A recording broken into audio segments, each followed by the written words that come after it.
Hello students, our topic is time graded overcurrent parallel feeder protection। ਪਹਿਲਾਂ ਆਪਾਂ ਪੜਿਆ ਸੀਗਾ radial feeder, ਹੁਣ ਹੈ parallel feeder।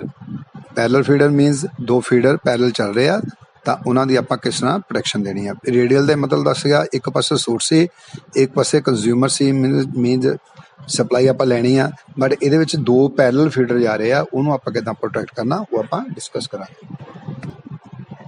Over current protection for parallel feeders ਇਹਦੇ ਵਿੱਚ ਆਪਾਂ ਡਿਸਕਸ ਕਰਦੇ ਹਾਂ। ਦੇਖੋ ਪਹਿਲਾ ਪੁਆਇੰਟ ਕਹਿੰਦਾ for maintaining stability of the system it is required to feed a load from source by 2 or more than 2 ਫੀਡਰਸ in parallel. ਮਤਲਬ ਕਹਿੰਦਾ ਕਿ ਅਗਰ ਆਪਾਂ ਸਟੇਬਿਲਿਟੀ ਬਣਾਉਣਾ ਚਾਹੁੰਦੇ ਆ ਤਾਂ ਆਪਾਂ ਨੂੰ ਜਿਹੜਾ ਸੋਰਸ ਆ ਤੇ ਜਿਹੜਾ ਰਿਸੀਵਿੰਗ ਐਂਡ ਆ ਉਹਦੇ ਵਿੱਚ ਜਿਹੜੇ ਪਾਥਸ ਬਣਾਉਣੇ ਆ, ਮਤਲਬ ਜਿਹੜਾ ਉਹਨਾਂ ਨੂੰ ਆਪਸ ਵਿੱਚ ਜੋੜਨ ਲਈ ਪਾਥ ਬਣਾਇਆ ਹੋਇਆ ਉਹ ਇੱਕ ਨਾਲੋਂ ਵੱਧ ਬਣਾਵਾਂਗੇ ਤਾਂ ਕਿ ਉਹਦੀ ਸਟੇਬਿਲਿਟੀ ਬਣੇ। ਅਗਰ ਇੱਕ ਖਰਾਬ ਹੋ ਜਾਏ ਤਾਂ ਦੂਜਾ ਕੰਮ ਕਰੇ, ਇੱਕ ਨਾਲ ਜ਼ਿਆਦਾ ਫੀਡਰ ਜਿਹੜੇ ਆਪਾਂ ਉਹ ਲਗਾ ਦੇਵਾਂਗੇ। ਦੂਜਾ ਪੁਆਇੰਟ ਕਹਿੰਦਾ if fault occurs in any of the feeders only that faulty feeder should be isolated from the system in order to maintain continuity of supply from source to load. ਕਹਿੰਦਾ ਅਗਰ ਇੱਕ ਫੀਡਰ ਦੇ ਵਿੱਚ fault ਪੈਂਦਾ ਹੈ ਤਾਂ ਸਾਡਾ system ਇਹੋ ਜਿਹਾ ਹੋਣਾ ਚਾਹੀਦਾ ਕਿ ਅਸੀਂ ਉਸ ਪਾਰਟੀਕੂਲਰ ਫੀਡਰ ਨੂੰ ਆਈਸੋਲੇਟ ਕਰ ਦਈਏ ਤਾਂ ਕਿ ਸਾਡੀ ਦੂਜੇ ਫੀਡਰ ਥਾਣੀ ਸਪਲਾਈ ਜਿਹੜੀ ਉਹ ਮੇਨਟੇਨ ਰਹੇ। ਤੀਸਰਾ ਪੁਆਇੰਟ ਕਹਿੰਦਾ this requirement makes the protection of parallel feeder little bit more complex than simple non-directional overcurrent protection of line as in case of radial feeder। ਕਹਿੰਦਾ ਇਸ ਚੀਜ਼ ਨੂੰ ਮੇਨਟੇਨ ਕੀ ਚੀਜ਼ ਨੂੰ ਕਿ ਅਗਰ ਇੱਕ ਚ ਫੀਡਰ ਚ ਫਾਲਟ ਪੈਂਦਾ ਦੂਜੇ ਫੀਡਰ ਤਾਂ ਸਪਲਾਈ ਚੱਲਦੀ ਰਹੇ, ਅਗਰ ਦੂਜੇ ਫਾਲਟ ਪੈਂਦਾ ਤਾਂ ਪਹਿਲੇ ਫੀਡਰ ਤਾਂ ਸਪਲਾਈ ਚੱਲਦੇ। ਉਸ ਚੀਜ਼ ਨੂੰ ਮੇਨਟੇਨ ਰੱਖਣ ਲਈ ਕਹਿੰਦਾ ਸਾਨੂੰ ਥੋੜਾ ਜਿਹਾ ਕੰਪਲੀਕੇਟਡ ਬਣਾਉਣਾ ਪੈਂਦਾ ਇਸ ਸਿਸਟਮ ਨੂੰ। ਕਿਹੜੇ ਦੇ ਨਾਲੋਂ? ਰੇਡੀਅਲ ਨਾਲੋਂ। ਰੇਡੀਅਲ ਚ ਆਪਾਂ ਸਿੱਧੀਆਂ ਨਾਨ ਡਾਇਰੈਕਸ਼ਨਲ ਰਿਲੇ ਲਗਾਈਆਂ ਹੋਈਆਂ ਸੀਗੀਆਂ, ਸਿੱਧੀ ਨਾਨ ਡਾਇਰੈਕਸ਼ਨਲ ਰਿਲੇਜ਼ ਦੇ ਨਾਲ ਆਪਾਂ ਪ੍ਰੋਟੈਕਸ਼ਨ ਦਿੱਤੀ ਹੋਈ ਸੀ। ਇਹਦੇ ਕਹਿੰਦਾ ਉਹਦੇ ਨਾਲੋਂ ਥੋੜਾ ਡਿਫਰੈਂਟ ਕਰਨਾ ਪੈਂਦਾ ਹੈਗਾ। ਚੌਥਾ ਪੁਆਇੰਟ ਕੀ ਕਹਿੰਦਾ the protection of parallel feeder requires to use directional relays and to grade the time setting of relay for selective tripping। ਮਤਲਬ ਕਹਿੰਦਾ ਕਿ ਆਪਾਂ ਇਹਦੇ ਵਿੱਚ ਕੀ ਕਰਾਂਗੇ, ਨਾਨ ਡਾਇਰੈਕਸ਼ਨਲ ਰਿਲੇਜ਼ ਵੀ ਯੂਜ਼ ਕਰਾਂਗੇ ਤੇ ਡਾਇਰੈਕਸ਼ਨਲ ਰਿਲੇਜ਼ ਵੀ ਯੂਜ਼ ਕਰਾਂਗੇ ਤੇ ਨਾਲ ਉਹਨਾਂ ਦੀ ਟਾਈਮ ਗ੍ਰੇਡਿੰਗ ਕਰਾਂਗੇ ਕਿ ਕਿਸ ਤਰ੍ਹਾਂ time grading, reverse time grading. ਅਗਰ ਕਰੰਟ ਜ਼ਿਆਦਾ ਫਲੋ ਕਰ ਰਿਹਾ ਤਾਂ ਟਾਈਮ ਘੱਟ ਲੱਗੇ, ਇਸ ਤਰ੍ਹਾਂ ਜਿਹਦੇ ਰਿਵਰਸ ਟਾਈਮ ਗ੍ਰੇਡਿੰਗ ਵੀ ਪਲੱਸ ਉਹਨਾਂ ਪਰਟੀਕੂਲਰ ਰਿਲੇਜ਼ ਦੀ ਆਪਸ ਵਿੱਚ ਟਾਈਮਿੰਗ ਵੀ ਸੈੱਟ ਕਰਾਂਗੇ ਤੇ ਨਾਲ ਇਹਦੇ ਵਿੱਚ ਆਪਾਂ ਡਾਇਰੈਕਸ਼ਨਲ ਰਿਲੇਜ਼ ਲਗਾਵਾਂਗੇ, ਪਾਵਰ ਡਾਇਰੈਕਸ਼ਨਲ ਪਾਵਰ ਰਿਲੇਜ਼ ਲਗਾਵਾਂਗੇ ਇਹਨਾਂ ਦੇ ਵਿੱਚ। ਇਸ ਤਰ੍ਹਾਂ ਇਹ ਦੱਸਿਆ ਹੈਗਾ। ਹੁਣ ਦੇਖੋ ਜਿਸ ਤਰ੍ਹਾਂ ਡਾਇਗਰਾਮ ਦੇ ਵਿੱਚ ਦਿਖਾਇਆ ਹੋਇਆ, ਲੈਫਟ ਸਾਈਡ ਤੇ ਦੇਖੋ ਸੈਂਡਿੰਗ ਸਬ ਸਟੇਸ਼ਨ ਹੈ ਤੇ ਰਾਈਟ ਸਾਈਡ ਦੇ ਉੱਤੇ ਦੇਖੋ ਲਿਖਿਆ ਰਿਸੀਵਿੰਗ ਸਬ ਸਟੇਸ਼ਨ। ਮਤਲਬ ਇੱਕ ਪਾਸੇ ਆਪਾਂ ਸਪਲਾਈ ਦੇ ਰਹੇ ਹਾਂ ਤੇ ਇੱਕ ਪਾਸੇ ਸਪਲਾਈ ਰਿਸੀਵ ਕਰ ਰਹੇ ਹਾਂ। ਇਸ ਤਰ੍ਹਾਂ ਇਹ ਹੈਗੇ ਦੋ ਸਬ ਸਟੇਸ਼ਨ ਬਣੇ ਹੋਏ ਆ, ਬਟ ਇਹਨਾਂ ਦੋਨਾਂ ਨੂੰ ਜੋ ਆਪਸ ਜੁੜਿਆ ਹੈ ਦੋ ਫੀਡਰਸ ਦੇ ਨਾਲ, ਇੱਕ ਉੱਪਰ ਫੀਡਰ ਬਣਿਆ ਹੋਇਆ ਇੱਕ ਥੱਲੇ ਫੀਡਰ ਬਣਿਆ। ਹੁਣ ਇਹਦੇ ਵਿੱਚ ਦੋਨਾਂ ਫੀਡਰਸ ਦੇ ਵਿੱਚ ਦੇਖੋ 4 ਸਰਕਟ ਬ੍ਰੇਕਰਸ ਲੱਗੇ ਆ ਤੇ ਉਹਨਾਂ ਸਰਕਟ ਬ੍ਰੇਕਰਸ ਨੂੰ ਆਪਰੇਟ ਕਰਨ ਲਈ ਆਪਾਂ 4 ਰਿਲੇਜ਼ ਲਗਾਈਆਂ, ਰਿਲੇ A B ਤੇ PQ, 2 ਥੱਲੇ ਤੇ 2 ਉੱਪਰ ਰਿਲੇਜ਼ ਤੇ 2 ਸਰਕਟ, ਕਿਉਂਕਿ ਸਰਕਟ ਬ੍ਰੇਕਰ ਨੂੰ ਆਪਰੇਟ ਕਰਨ ਲਈ ਰਿਲੇ ਚਾਹੀਦੀਆਂ ਜਿਹਦੀ ਆਪਾਂ ਗੱਲ ਕਰਨੀ ਆ ਤੇ ਸਰਕਟ ਬ੍ਰੇਕਰਸ ਨਾਲ ਸ਼ੋ ਕੀਤਾ ਵੀ ਸਰਕਟ ਬ੍ਰੇਕਰ ਆਪਰੇਟ ਹੋਣੇ। ਹੁਣ ਦੇਖੋ ਧਿਆਨ ਨਾਲ ਕਿ ਜਿਹੜੇ ਸੈਂਡਿੰਗ ਐਂਡ ਸਬ ਸਟੇਸ਼ਨਸ ਹੈਗਾ ਜਿਹੜਾ ਪਾਸਾ ਮੀਨਸ ਲੈਫਟ ਸਾਈਡ ਵਾਲਾ ਪਾਸਾ, ਇਹਦੇ ਵਿੱਚ ਆਪਾਂ ਲਾਈਆਂ ਹੋਈਆਂ ਨਾਨ ਡਾਇਰੈਕਸ਼ਨਲ ਰਿਲੇਜ਼, ਮਤਲਬ ਨਾਨ ਡਾਇਰੈਕਸ਼ਨਲ ਰਿਲੇਜ਼ ਲੱਗੀਆਂ। ਨਾਲ ਹੀ ਦੂਸਰੇ ਪਾਸੇ ਦੇਖੋ ਰਿਸੀਵਿੰਗ ਐਂਡ ਵਾਲੇ ਪਾਸੇ ਆਪਾਂ ਕਿਹੜੀਆਂ ਲਾਈਆਂ ਹੋਈਆਂ, ਡਾਇਰੈਕਸ਼ਨਲ ਰਿਲੇਜ਼। ਇੱਕ ਪਾਸੇ ਨਾਨ ਡਾਇਰੈਕਸ਼ਨਲ ਰਿਲੇਜ਼ ਲੱਗੀਆਂ, ਦੂਜੇ ਪਾਸੇ ਡਾਇਰੈਕਸ਼ਨਲ ਪਾਵਰ ਰਿਲੇਜ਼ ਲੱਗੀਆਂ ਹੋਈਆਂ। ਇਸ ਤਰ੍ਹਾਂ ਇਹ ਡਾਇਗਰਾਮ ਨਾਲ ਆਪਾਂ ਇਹਨਾਂ ਦੀ ਟਾਈਮਿੰਗ ਵੀ ਸੈੱਟ ਕੀਤੀ ਆ। ਟਾਈਮਿੰਗ ਜਿੱਦਾਂ ਸੈੱਟ ਕਰਾਂਗੇ ਕਿ ਜਿੱਦਾਂ ਇਹ, ਕਿਉਂਕਿ ਮੈਂ ਤੁਹਾਨੂੰ ਪਹਿਲਾਂ ਦੱਸਿਆ ਇਨਵਰਸ ਟਾਈਮ ਰਿਲੇਜ਼ ਹੈਗੀਆਂ। ਇਨਵਰਸ ਟਾਈਮ ਦਾ ਮਤਲਬ ਜਿੱਥੇ ਕਰੰਟ ਜ਼ਿਆਦਾ ਹੋਏਗਾ ਤਾਂ ਜਦੋਂ ਕਰੰਟ ਜ਼ਿਆਦਾ ਹੋਏਗਾ ਨਾਰਮਲ, ਜਿੰਨਾ ਕਰੰਟ ਜ਼ਿਆਦਾ ਹੋਏਗਾ ਉਨੀ ਉਹ ਰਿਲੇ ਦੀ ਟਾਈਮਿੰਗ ਜਿਹੜੀ ਆ ਉਹ ਘੱਟ ਹੋਏਗੀ।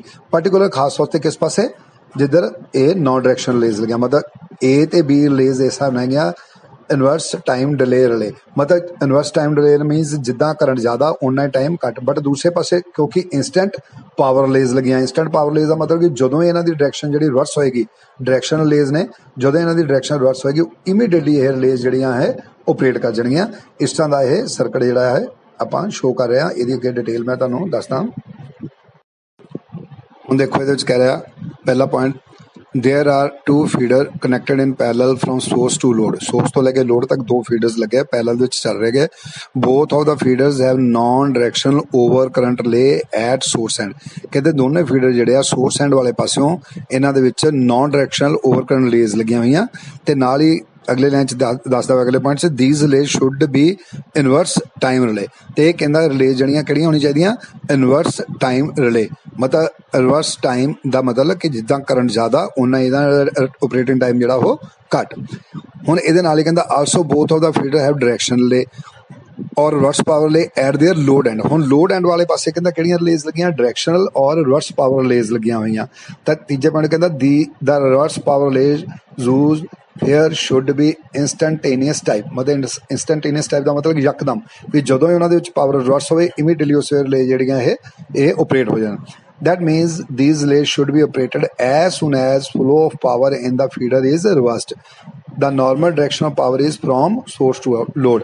कहते ਜਿਹੜੀਆਂ रिवर्स पावर रिलेज ਦਾ ਉਹ ਇਸ ਤਰ੍ਹਾਂ ਦੀਆਂ ਆਪਾਂ ਸੈਟਿੰਗ ਉਹਨਾਂ ਦੀ ਕੀਤੀ ਆ ਕਿ ਜਦੋਂ ਹੀ ਉਹਨਾਂ ਦੇ ਵਿੱਚ ਪਾਵਰ ਜੀ ਰਿਵਰਸ ਹੋਏਗੀ ਇਮੀਡੀਏਟਲੀ ਉਸੇ ਵੇਲੇ ਉਹ ਰਿਲੇਜ਼ ਆਪਰੇਟ ਹੋ ਜਾਣਗੀਆਂ ਤੇ ਪਾਵਰ ਦੀ ਡਾਇਰੈਕਸ਼ਨ ਜਿਹੜੀ ਕਿੱਧਰੋਂ ਦੀ ਜਾ ਰਹੀ ਆ ਫਰੋਮ ਸੋਰਸ ਟੂ ਲੋਡ। ਮਤਲਬ ਸੋਰਸ ਤੋਂ ਲੋਡ ਵਾਲੇ ਪਾਸੇ ਨੂੰ ਪਾਵਰ ਦੀ ਜਿਹੜੀ ਆ ਉਹ ਡਾਇਰੈਕਸ਼ਨ ਜਾ ਰਹੀ ਹੈਗੀ ਆ। ਕਹਿੰਦਾ now suppose a fault occurs at point F. मान लो कहता हूँ एफ पॉइंट ते फॉल्ट पैंदा हैगा जिद्दां कि उपर दिखाया पहला डायग्राम विच थल्लड़े फीडर दे विच सेंटर च फॉल्ट पैंदा।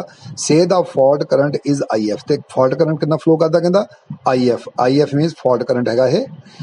This fault will get to parallel pass from source. कहंदा दो इहनूं रस्ते मिलदे। हुण देखो फॉल्ट पै गया करंट ज़्यादा हो गया तो इस करंट नूं दो पैरेलल पाथ जिहड़े मिले हैगे किहड़ा पहला वन थ्रू सर्किट ब्रेकर ए।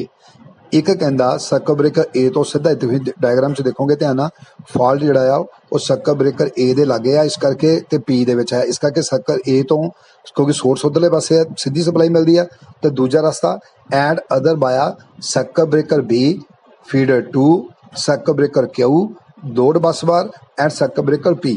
मतलब देखो चार चीज़ां एक सर्किट ब्रेकर बी जिहड़ा उपला सर्किट ब्रेकर पहला जिहड़ा कि सोर्स वाले पासे लग्या उस तो बाद फीडर जिहड़ी वायर जा रही फिर सर्किट ब्रेकर क्यू जो लोड एंड वाले पासे आ गया फिर लोड बस जी जा रही वो थ्रू होके तो सर्किट ब्रेकर पी जोड़ा लोड वाले पासे लगा है वो थ्रू उन्होंने सप्लाई जा रही है की जा रही है लोड फॉल्ट करंट जा रहा है।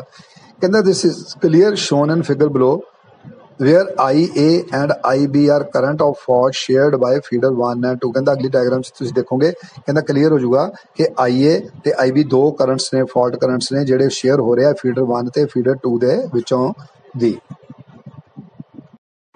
हुण देखो फिर दूजी डायग्राम आ गई। हुण इहदे विच देखो बिल्कुल क्लीयर हुण तुहानूं सारा कुछ फंडा क्लीयर हो जाऊगा।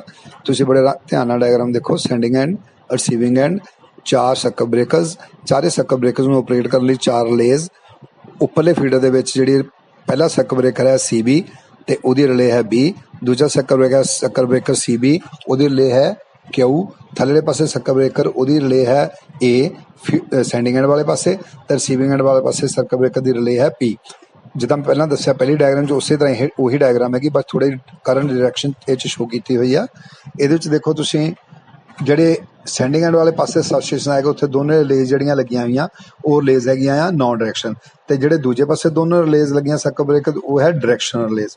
ਹੁਣ ਮੰਨ ਲਓ ਕਹਿੰਦਾ ਕਿ ਐਫ ਪੁਆਇੰਟ ਦੇ ਉੱਤੇ ਫਾਲਟ ਪਿਆ ਜਦੋਂ ਫਾਲਟ ਪਿਆ ਕੋਈ ਸ਼ਾਰਟ ਸਰਕਟ ਫਾਲਟ ਹੋ ਗਿਆ ਤਾਂ ਨੈਚੁਰਲ ਹੈ ਕਿ ਉਹਦੇ ਵਿੱਚ ਫਾਲਟ ਕਰੰਟ ਫਲੋ ਕਰੂਗਾ ਉਸ ਲਾਈਨ ਦੇ ਵਿੱਚ। ਹੁਣ ਉਹ ਲਾਈਨ ਦੇ ਵਿੱਚ ਜਿਹੜਾ ਫਾਲਟ ਕਰੰਟ ਫਲੋ ਕਰੂਗਾ ਕਰੰਟ ਆਊਗਾ ਕਿੱਥੋਂ ਦੀ ਸੋਰਸ ਵਾਲੇ ਪਾਸਿਓਂ ਦੀ।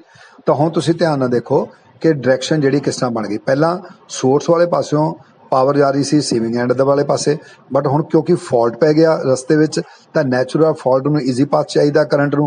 तां ईजी पाथ कित्थों बणिया पहला पाथ कहंदा जिद्दां पहलां आपां पैरे च देखिया पहला पाथ बणिया थ्रू रिले ए क्योंकि नीयरस्ट पॉइंट है रिले ए तो सीधा फॉल्ट करंट जा रहा दैट इज करंट आई ए। दूजा करंट बणिया करंट आई बी ए बणिया उपरले पासों देखो सेंडिंग एंड तो बी रिले नूं mean circuit breaker B circuit breaker B जिहड़ा आ उहदे विच जिहड़ी रिले लगी उहदे थ्रू होके फिर फीडर फिर क्यू रिले दे विचों दी होके फिर रिसीविंग एंड बस बार दे विचों दी होके फिर पी रिले दे विचों दी होके फिर वो सर्किट कंप्लीट हुंदा that current is I B. मतलब दो पाथ बन गए करंट दे एक है ए ते एक उपरों दी घुम के आउंदा एंटी क्लॉकवाइज बी क्यू ते पी दे थ्रू होके इस तरह इस जिहड़ा सर्किट कंप्लीट हो जांदा शॉर्ट सर्किट जिहड़ा कंप्लीट हुंदा हैगा। हुण अगे आपां इहदी डिटेल देखदे हां। हुण देखो इहदे विच पहला पॉइंट कहंदा as per Kirchhoff's current law current I A plus current I B equal to current I F. मतलब दोनों करंट्स दा सम जिहड़ा किहदे बराबर होगा फॉल्ट करंट दे बराबर। ਦੂਜੇ ਪੁਆਇੰਟ ਕਹਿੰਦਾ now I is flowing through circuit breaker A ਤੇ I is flowing through circuit breaker P. ਕਹਿੰਦਾ ਕਿ ਜੇ ਥੱਲੇ ਫੀਡਰ 'ਚ ਤੁਸੀਂ ਡਾਇਗਰਾਮ ਦੇ ਵਿੱਚ ਦੇਖੋ ਧਿਆਨ ਨਾਲ ਕਿ ਕਹਿੰਦਾ ਜਿਹੜਾ ਸਰਕਟ ਕਰੰਟ ਜਿਹੜਾ ਆਈ ਏ ਆ ਉਹ ਫਲੋ ਕਰਦਾ ਹੈਗਾ ਸਰਕਟ ਬ੍ਰੇਕਰ ਏ ਦੇ ਵਿੱਚੋਂ ਦੀ, ਤੇ ਜਿਹੜਾ ਕਰੰਟ ਆਈ ਬੀ ਹੈ ਉਹ ਫਲੋ ਕਰਦਾ ਸਰਕਟ ਬ੍ਰੇਕਰ ਪੀ ਦੇ ਵਿੱਚੋਂ ਦੀ। ਠੀਕ ਹੈ।